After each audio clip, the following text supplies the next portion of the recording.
depois da Revolução Industrial, nós tivemos a propriedade dividida em dois blocos.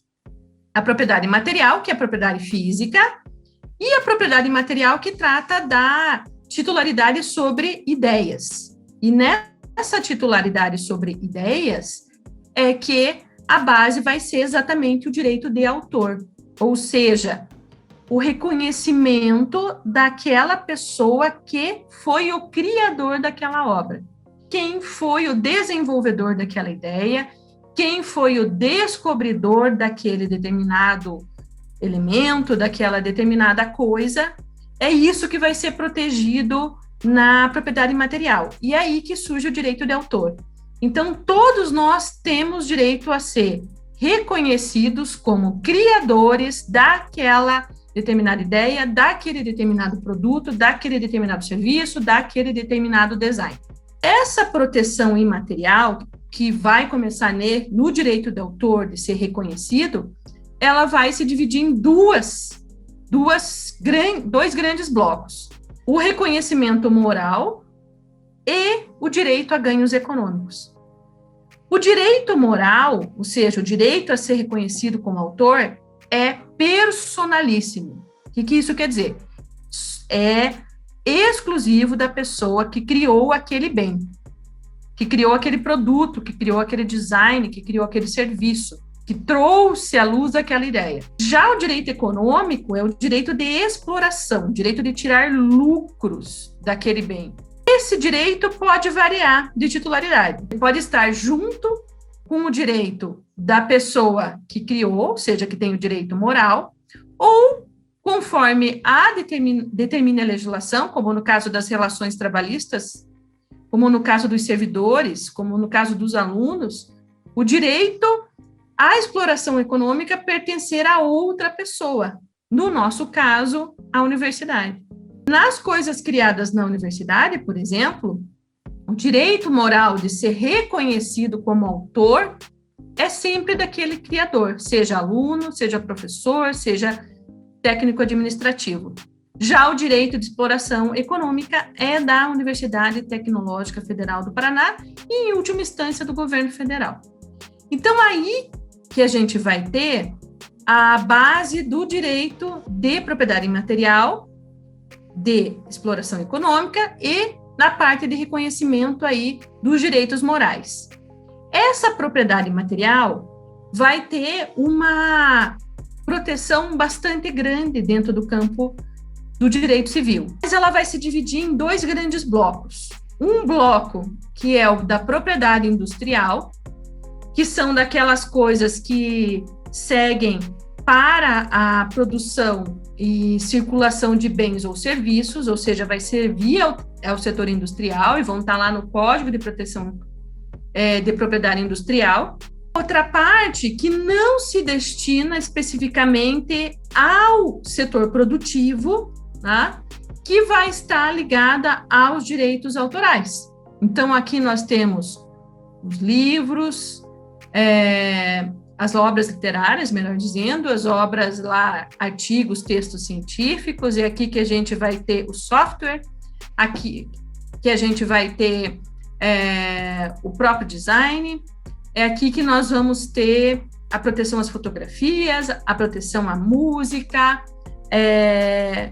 não dentro da proteção do Código de Propriedade Industrial, mas dentro da Lei de Direitos Autorais e a regulação conexa a esses direitos. O Código de Propriedade Industrial trata de marcas, patentes, depois passou a trabalhar o desenho industrial também, né, o design, e a gente vai ter aqui também, na propriedade industrial, a proteção dos cultivares e a topografia integrada de circuitos de computadores. É essa proteção que a gente vai ter aqui no Código de Propriedade Industrial e na Lei de Direitos Autorais, que é a legislação que, em regra, vai servir para as nossas aulas, que nós vamos ter essa outra proteção daqueles bens que não estão ligados efetivamente ao setor produtivo. É sempre importante nós trabalharmos com precaução no direito autoral. Então, só utilizar materiais devidamente licenciados. Se for um software, por exemplo, pago, eu tenho que sempre prestar atenção se eu estou usando uma versão paga. Se eu tenho, por exemplo, um software livre, eu sempre tenho que prestar atenção se eu estou usando a licença da Creative Commons, por exemplo, da forma correta como ela foi disponibilizada para aquele usuário. Quais os direitos e deveres da propriedade intelectual digital de docentes? Nós temos uma divisão aqui entre direito moral e direito econômico. O direito a ser reconhecido como criadores daquele material é exclusivo daquele professor, daquele servidor, daquele discente que criou. O direito de exploração econômica, se houver exploração econômica, pertence à universidade e o professor, é claro, que vai eventualmente receber uma parte dos lucros recebidos pela universidade, se isso ocorrer, de acordo com o regulamento e nas proporções estabelecidas no regulamento de propriedade intelectual da universidade. Nós somos detentores desse direito moral a ser reconhecidos como os criadores. É exclusivamente o professor que tem direito a alterar aquele material. É o professor que decide se vai disponibilizar o material, com que nível de profundidade, com que nível de possibilidades de alterações ele vai alterar esse material e disponibilizar esse material para os seus alunos e também para os outros colegas da instituição e até mesmo fora dela. Nós, quando temos recursos educacionais abertos, nós abrimos mão única e exclusivamente, e a universidade que vai abrir mão nesse caso, da exploração econômica. Então, em regra, esses recursos vão ser disponibilizados gratuitamente como forma de circulação do conhecimento. Então, ninguém abre mão aqui de ser reconhecido como autor e muito menos de dizer qual é o nível de utilização que vai se dar àquele recurso. Se a pessoa que usa, que vai acessar esse recurso, se ela pode modificar ou não, se ela, a partir daquele recurso, ela pode criar outras versões que contenham o todo ou a parte daquele recurso, se ela pode melhorar, criar uma segunda ou uma terceira versão daquele recurso. É isso que as licenças Creative Commons vão trazer, vão dizer de que modo a pessoa pode acessar e qual o nível de disponibilidade que o autor traz para esse recurso. Então, não é porque é um recurso aberto que ele não tem proteção e que a pessoa não seja detentora aqui dos direitos de autor. Então, do mesmo modo que fosse um recurso fechado, ou seja, um recurso pago com copyright, por exemplo, ou uma patente, ou um design registrado, ou uma marca, não é porque esses recursos abertos não optaram por esses caminhos que o direito de autor e os direitos autorais não estejam protegidos. Nós temos na vídeo, áudio, proteções que vão decorrer dos direitos autorais, porque essa é a grande proteção para aquelas áreas que nós não temos uma destinação ao setor produtivo, ao mercado, e então essas proteções elas vão ser iguais no sentido de reconhecimento do autor e dos direitos de exploração econômica. Claro que, por exemplo, quando há uma diferença entre você ter um áudio e você ter uma música ou você ter um filme, sempre se pode fazer uma reprodução com fins didáticos, seja de uma música ou seja de um filme.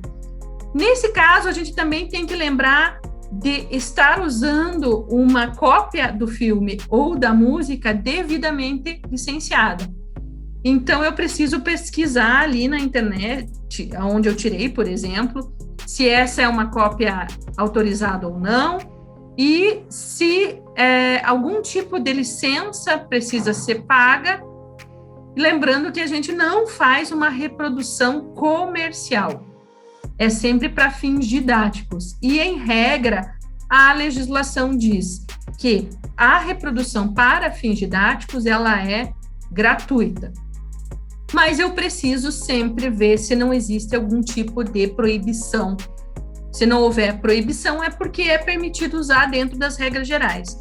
Tem que ver se aquela pessoa que disponibilizou não colocou nenhuma proibição sobre esse material. A reprodução de vídeos do YouTube vai funcionar exatamente da mesma maneira que a reprodução de outros vídeos, né?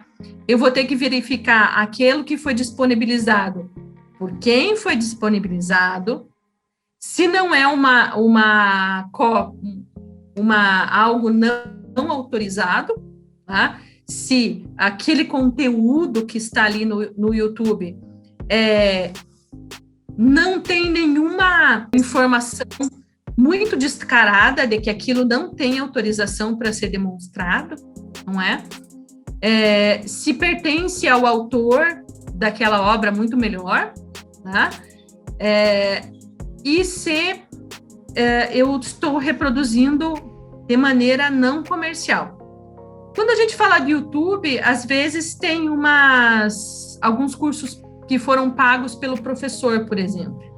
O professor pagou, mas quer reproduzir para os seus alunos. Ele vai ter que ter bastante cuidado sobre isso. Porque se é um acesso pago e o acesso foi dado ao professor, eu preciso verificar se naquele material, por exemplo, ele é um material feito para docentes e se me autorizam a reproduzir isso para os meus alunos. Se houver alguma proibição, eu também tenho que tomar esse devido cuidado de não utilizar nas minhas aulas, sempre lembrando dessa questão de não ter algo gritante e verificar se não é um vídeo ofensivo a determinadas pessoas que possam estar contidas ali no conteúdo do que foi demonstrado.